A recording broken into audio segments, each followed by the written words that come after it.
Vice, ESPN, and the History Channel. What do these three media outlets have in common? Despite their different target audiences, they're all owned by the same company, Disney. What about these three? Same story. They're all owned by Comcast. If you were to pick a bunch of media operations from a hat, odds are the vast majority of them are owned and operated by one of just 5 megacorporations. Since the early 1980s, the number of media companies controlling the bulk of US media has shrunk from 50 to just 5. We've gone from a media landscape operated by a reasonable number of controlling interests to a reality dominated by near monopolies, just barely sneaking under the enforcement of antitrust laws. In this episode, we're going to talk about the consolidation of American media in the hands of a few ultra-powerful companies, and what that means in a time when the very wealthy have outsized influence over public policy. Before we begin, it's worth noting that corporate deals, acquisitions, and mergers happen all the time, often with little to no coverage. It's quite possible that by the time you watch this video, some of these data points will have changed. But unless something truly cataclysmic happens, the vast majority of US media will still be under the thumb of one or more of the 5 supercorporations we're about to discuss. So, without further ado, let's meet the Big 5. Comcast, Disney, National Amusements, News Corp, and AT&T, taking the spot from Time Warner, which it acquired in 2018 for $109 billion. You probably guessed that Disney was on the list, since they've had some seriously high-profile acquisitions in recent years, most notably Marvel and Lucasfilm. But I'd be surprised if you've ever heard of National Amusements or News Corp.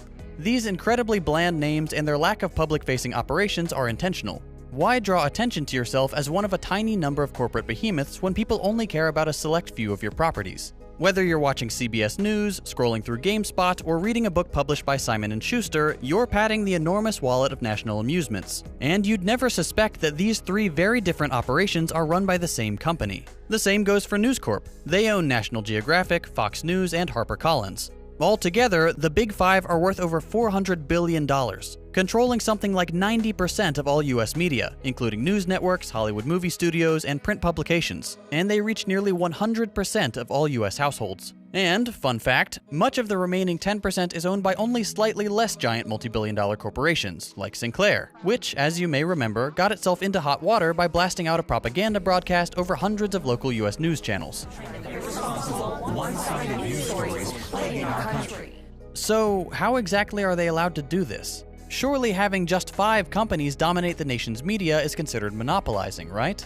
Well, no, but just barely. Let's look at what it takes to be considered a monopoly.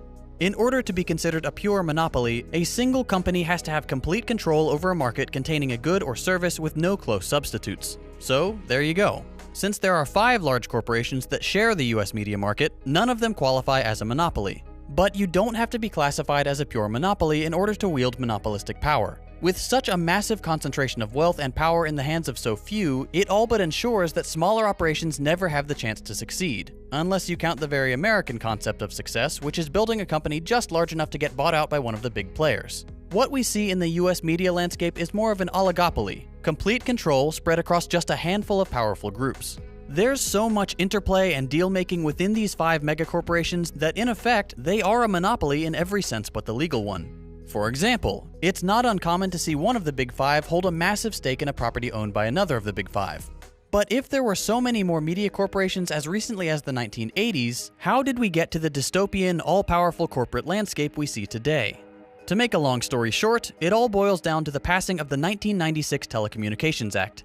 This piece of legislation was supposedly intended to deregulate the increasingly tangled broadcast and telecommunications markets, allowing anyone to enter and compete in the industry. Whatever the intended result was, the actual outcome was simply the rapid consolidation of power in the hands of fewer and fewer massive corporations. In the 2003 edition of Howard Zinn's A People's History of the United States, he notes, "The Telecommunications Act of 1996 enabled the handful of corporations dominating the airwaves to expand their power further. Mergers enabled tighter control of information."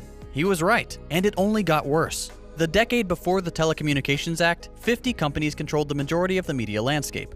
By 1992, that number had fallen by 50%. And after the passage of the new TV and broadcast legislation, the number quickly shrank even further, to just 6 in the year 2000. And that's roughly where it stayed to this day. Not because these giant companies wouldn't love to own more of the market, but because they physically can't without triggering antitrust lawsuits. To put in perspective just how much of the market the Big 5 control, let's have a look at some of the media operations they own. We'll start with News Corp.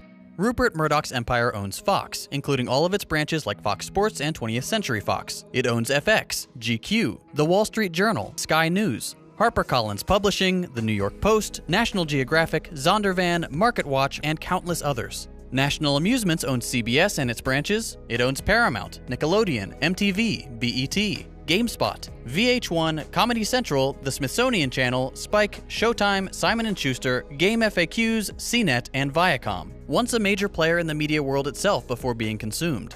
AT&T, the newest member of the Big Five after acquiring the massive Time Warner, controls CNN, HBO, Cartoon Network, Warner Brothers, DC, TBS, truTV, Cinemax, TNT, Adult Swim, part of Hulu, Turner Classic Movies, Time Magazine, Rocksteady Games, and Time Warner Cable, to name just a few.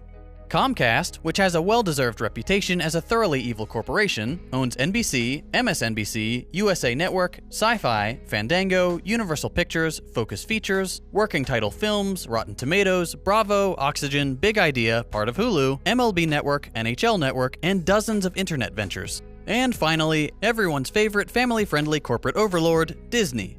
Disney owns ABC, Pixar, DreamWorks, ESPN, Lifetime, The History Channel, Marvel, Lucasfilm, Hollywood Records, Touchstone Pictures, Vice, plus a giant swath of the comic book industry thanks to their acquisition of Marvel. And of course, these are only a small sample of the media operations owned by the Big Five. Odds are, if you can think of a network you watch, you'll find it's owned by one of them.